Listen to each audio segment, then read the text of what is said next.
The Nigerian Security and Civil Defense Corps don seize over 5 vehicles with 78,175 litres of illegally refined petroleum products. Some of the illegally refined petroleum products wey dem seize dey packed with cellophane bags, while some dey packed with plastic drums. The command come also arrest 12 suspects for pipeline vandalism, oil tiffy and illegal oil dealings.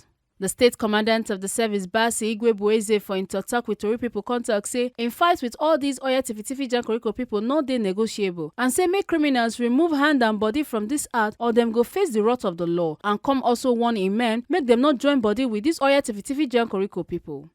Henceforth, every person or any criminal involved in anything that threatens the economic reality of the country by way of vandalism of any critical national asset will be made to bear the brunt of the law. Any personnel caught in aiding and abetting oil thieves or illegality in the waters would be dealt with according to extant regulations and law. The commander at Constate Talk said them ready gidigba to collaborate with other sister agencies to fight these oil tiffy jankoriko people.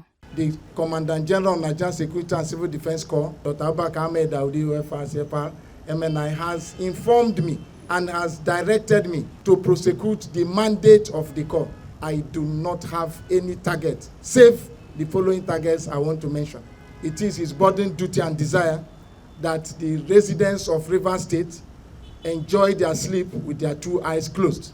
It is in furtherance of his commitment that he has directed me to ensure that all private guard companies are registered in Rivers State.